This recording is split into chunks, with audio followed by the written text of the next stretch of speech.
In this video, I'm going to show you how to make the 2-point perspective grid for your boutique hotel room.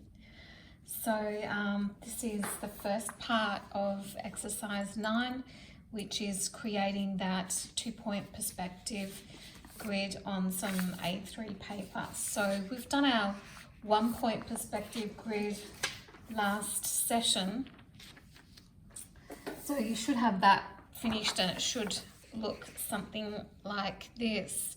So you might remember I discussed this picture plane in 1-point perspective. So it's a perfect rectangle. It's parallel with the edges of the page, and that's what indicates a perspective is in 1-point perspective, is that picture plane at the back that is parallel with the sides of your page.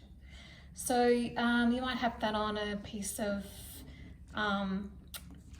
cartridge like that. I wanted to show you, if you've done it on tracing paper like this, how you can easily flip it over that way to have to show more of the wall, say on the left hand side rather than the right.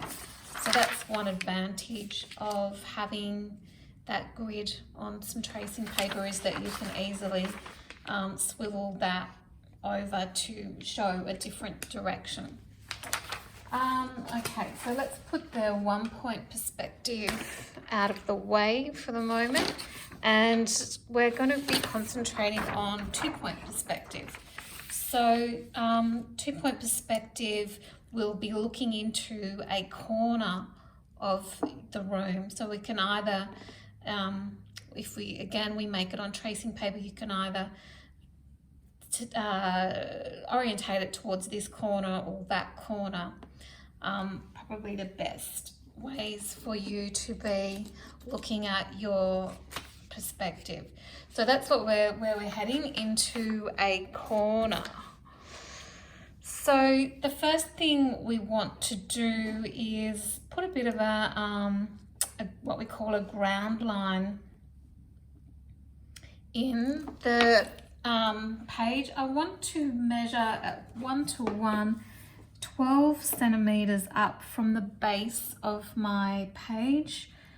I'm measuring 12 centimeters, so that's there, and I'm going to put myself a line through there. This is going to be called my ground line, and approximately in the middle, I'm not going to measure it, I'm going to put a vertical line, and that's going to be my corner of my space.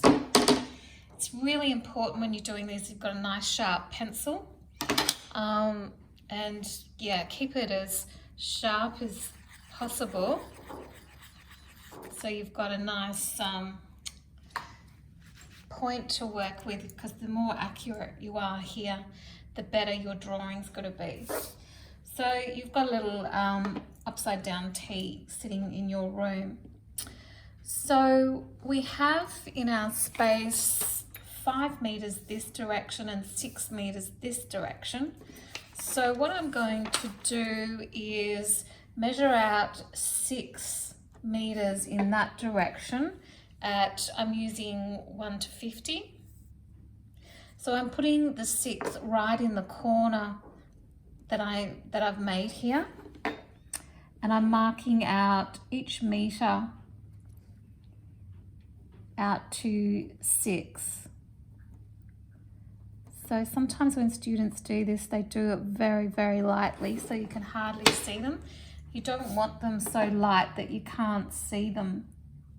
Now in the other direction, to the right, I'm going to mark out 5 meters, because my space is 5 meters by 6 meters. So I've got 5 in this direction and I've got 6 in this direction.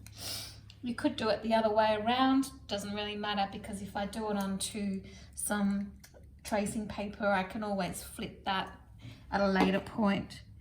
Now our space is, we're rounding that up to 3 meters.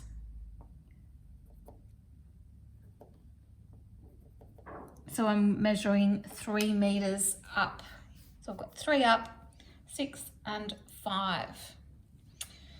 Okay, so the next thing I need to do is to place in the horizon line. So by now you might be getting used to the idea that the horizon line is at 1700.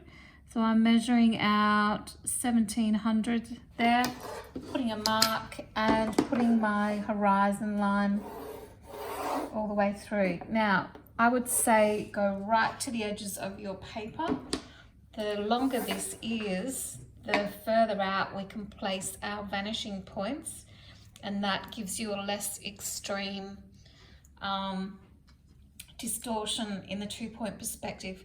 2-point perspective can be a little, you'll find it looks a little small and looks a little bit more distorted than the 1-point perspective looks a little bit more natural. Okay, so now I'm going to put my vanishing points, and you can choose wherever these are, but I'm going to choose, like I said, as far away as possible that's still on my page, so I can get as natural a feeling as possible happening in my perspective. So the next thing we need to do is begin to rule some lines, and we're going to establish this corner of our space. So what I'm going to do is line up the corner here with this vanishing point on the left, and I'm going to draw a line just from the corner in this direction, that way. And now I'm going to do the same in the opposite direction. So lining up that vanishing point with the corner, so you can see how important that nice sharp pencil is. And this gives me the corner of my space. So now if I do this last one, which should be the 6th one, 1, 2, 3, 4, 5, 6, that's right. And I come this direction, so I'm lining up the vanishing point here with this point here. Now I'm only going to draw, I'm not going to draw in this bit, because if you do, you're going to have to rub it out in a minute. So I'm just going to draw from here all the way down there, from that diagonal line that we just made, and then the same way, same thing this direction. So from this vanishing point, just trying to angle my ruler in around the camera there as well. So lining those two up, and I'm just going to draw in that section there.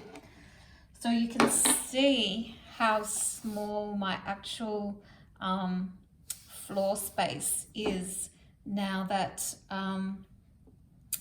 we've got it established. So that's sort of the nature of the 2-point perspective. So now that we have that established, we can come through and get all these internal points that we've got marked here, and get our grid happening on our floor, just the same way that we did with the 1-point perspective. So again, I'm only going to draw within this diamond shape now. If you do draw all the way, it's fine. It just gives you more rubbing out to do in a minute.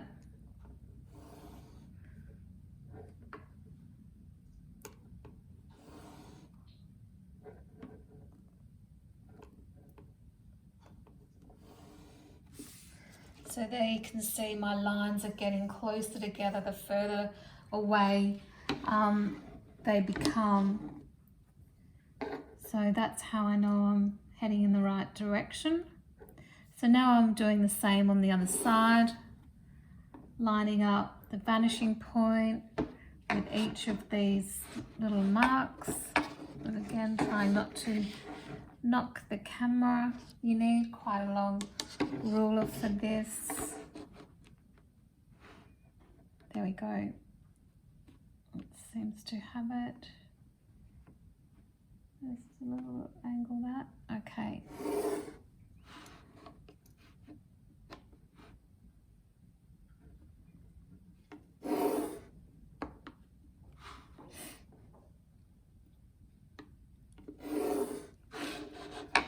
So that looks right to me.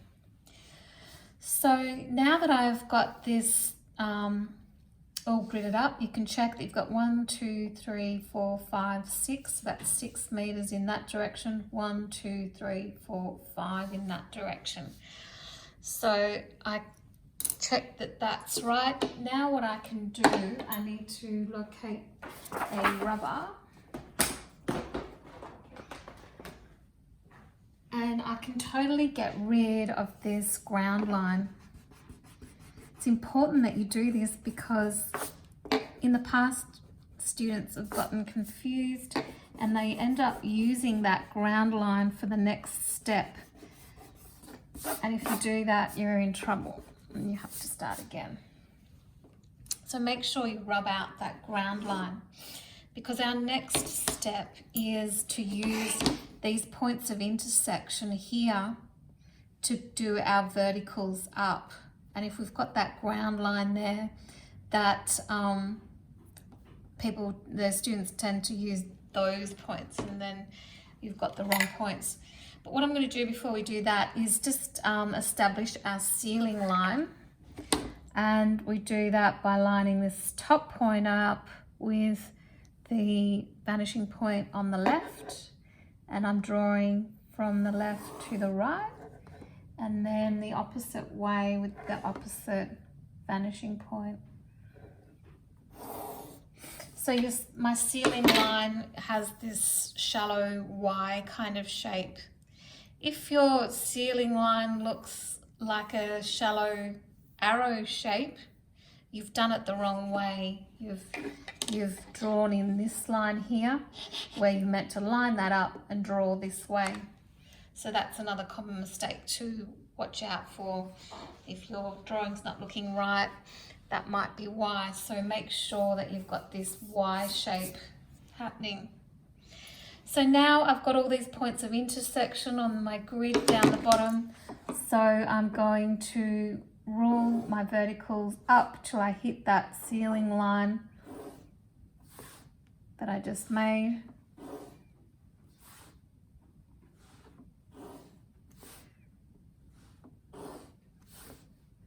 And same over on the other wall.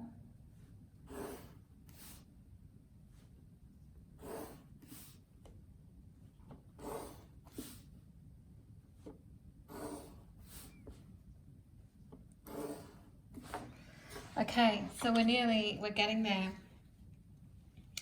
I need some grid lines through these 2 points as well. So I'm do that exactly the same way as I did to establish that ceiling line. So I'm lining up the vanishing point on the left with the next point, and I'm drawing out in that direction. That's my horizon line. The next one down is there, and now I go in the opposite direction.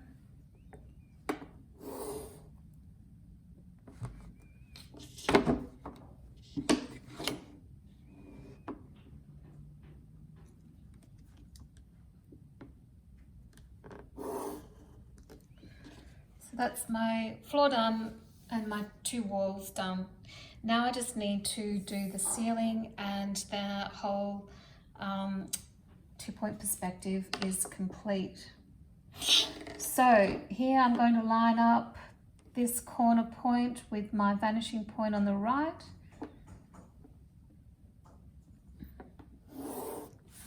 Like so. And the same process happening over there on the left. So now you can see this shape is mirrored. So you're probably getting the hang of this by now and working out that now I've got these points of intersection. I'm lining up the vanishing point here with this one, and I'll be coming all the way across the ceiling in this direction.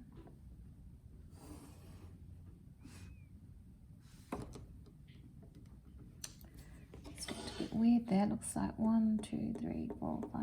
Still got 6. This is a little, I've it's a little inaccurate here. See how this square is slightly bigger than this one where they should be getting smaller?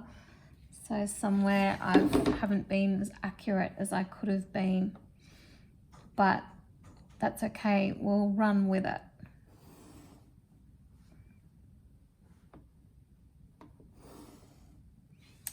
And then the same in the opposite direction.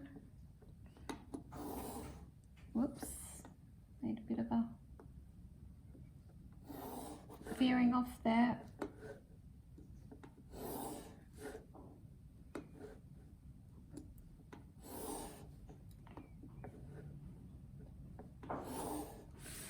Okay, so that is the completion of the 2-point perspective. Always write the scale that you've drawn this at, which is 1 to 50 on your page, so you know when you come to be putting in furniture exactly what size and scale you've drawn this at. So I'm going to stop the video there. Of course, I would advise you to go over this in the tracing paper, just like we did with the 1-point perspective. So place some tracing paper over it and go over with the felt tip pens. So you've got a completed grid there, and then you can photocopy that.